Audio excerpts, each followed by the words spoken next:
যারা এখনো বাণিজ্য মেলায় যান নাই তারা কিন্তু খুব ভালোই করছেন, যাওয়ার দরকারও নাই। কারণ বাণিজ্য মেলা এখন আর বাণিজ্য মেলা নয়, বাণিজ্য মেলা এখন গুলিস্তান হয়ে গেছে। কারণ আমার কাছে বাণিজ্য মেলা যাওয়ার পর মনে হচ্ছিল বাণিজ্য মেলায় না গিয়ে আমি যদি গুলিস্তান বা নিউ মার্কেট যেতাম তাও ভালো হতো। এই যে লম্বা একটা লাইন ধরে তারপরে মানুষের ঠেলাঠেলি ধাক্কাধাক্কি করে বাসে যাওয়া উঠলাম। ভাগ্য ভালো ছিল যে সিট পাইছি, কিন্তু অনেকেই হচ্ছে টাকা দিয়ে সিট কিনছে ঠিকই, কিন্তু সিটে না বসে এভাবে ঝুলে ঝুলে যাচ্ছে। এত তারা কিসের মানুষের বুঝি না। এক জায়গায় ঘুরতে যাবেন, রিল্যাক্সে সুন্দরভাবে যান না কেন? বিআরটিসি এই বাসগুলা কিন্তু একটার পর একটা বাণিজ্য মেলা যাচ্ছে, কিন্তু মানুষ কেন এত তাড়াহুড়া করে ধাক্কাধাক্কি করে একজনের পিছে আরেকজন উঠতে হবে বুঝলাম না। সিরিয়াল ধরে সুন্দরভাবে লাইনে বাসে উঠলেই তো পারে। মানে বাংলাদেশের মানুষরা না ম্যানার শিখাইতে শিখাইতে জিন্দিগি পার হয়ে যাব, কিন্তু ম্যানার শিখবো না। যাই হোক, আসার পরে এই যে বাইরের স্ট্রিট ফুডগুলা, এগুলো ভুলেও খাবেন না, কারণ এগুলা খাইলে পরের দিন আর আপনার ওয়াশরুম থেকে বাইর হইতে হবে না। তো এই লাইট বেলুনগুলো আমার কাছে ইদানিং এত ভাল লাগতেছে, আমি চাইছিলাম একটু হাতে ধরে ছবি ভিডিও করব, কিন্তু মানুষ আমারে ধাক্কায় ধাক্কায় ভিতরের দিকে নিয়ে যাইতেছে। মানে আপনার হাঁটা লাগবে না, এখানে আসলে হচ্ছে ধাক্কায় ধাক্কায় আপনাকে ভিতরে ঢুকায় ফেলবে, আবার ধাক্কায় ধাক্কায় বের করে ফেলবে। ধাক্কাধাক্কি না করলে মনে হয় বাঙালির পেটের ভাতই হজম হয় না।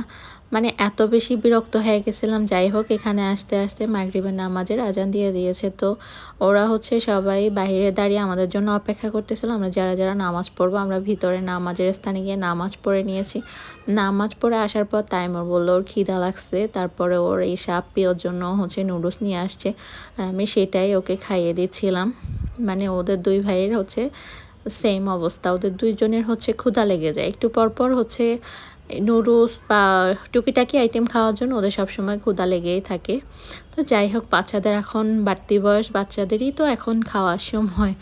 তো আমি হচ্ছে এখানে আসার পর ভাবলাম যে বিস্কিটটাই হচ্ছে একমাত্র রিজনেবল প্রাইস। তো আমি সবগুলা দোকানে গিয়ে হচ্ছে বিভিন্ন প্রোডাক্টের দাম দেখতেছিলাম, আর প্রোডাক্টগুলোর মান ভালোই ছিল, খাবার আইটেমগুলা বেশ ভালো ছিল। আমি অনেকগুলো খাবার আইটেম নিয়েছি, কারণ খাবার আইটেমগুলো আমার কাছে রিজনেবল লাগছিল।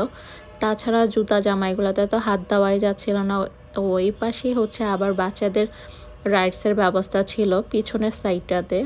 তো তাইমুর হচ্ছে রাইডগুলোতে উঠতে কান্নাকাটি করতেছিল, কিন্তু এত বেশি মানুষের গ্যাদারিং ছিল আমি সাহস পাচ্ছিলাম না এত মানুষের ভিড়ে ধাক্কাধাক্কি করে ওকে রাইডে উঠাবো। তো ওকে হচ্ছে কোনো রকম সান্ত্বনা দিয়ে ওকে ওই দিন ফিরায় নিয়ে আসছি। এই যে কান্নাকাটি করতেছিল। যে কোনো দোকানে গেলে আমরা হচ্ছে সবাই একসাথেই থাকার চেষ্টা করতেছিলাম, কারণ একবার হারায় গেলে খুঁজে পাওয়া কঠিন হয়ে যাবে। সেজন্য হচ্ছে আমরা একসাথেই থাকতেছিলাম। তো আপু ভাইয়া এখানে মনে হয় ফ্ল্যাট কিনবে, ফ্ল্যাট দেখতেছিল। যাই হোক, মজা করলাম। পাশের দোকানে হচ্ছে একটা ডল ছিল, এই ডলটা দেখে তাইর হাসতেছিল, বলতেছিল মেয়েটাকে হচ্ছে ছেলেদের জামা পরাইছে, পাঞ্জাবির মতো লাগতেছে।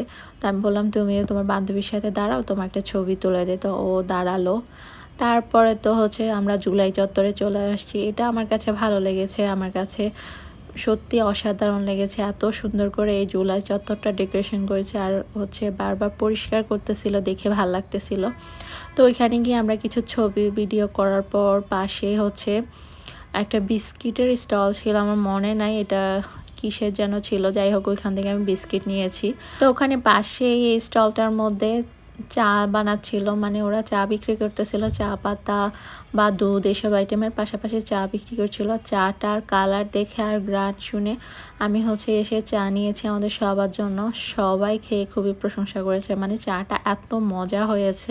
আমরা ওই দিন মেলা যাওয়ার পর মেলার একটা পাশ ঘোরাঘুরি করছি, মানে এত গ্যাদারিং ছিল, একে তো ফ্রাইডে ছিল, তারপরে এত মানুষের ধাক্কাধাক্কি ভিড়াভিড়ের মধ্যে না কোনো দোকানে গিয়ে ভাল লাগতেছিল না, এত গরম লাগতেছিল। এই দোকানটাতে আমি এত কৌতূহল নিয়ে ঢুকেছি, মানে লেখা ছিল যে কারাগারের লোকেরা হচ্ছে এইসব আইটেমগুলো বানিয়েছে। তো এইখান থেকে গিয়ে আমি শলা ঝাড়ু কিনেছি।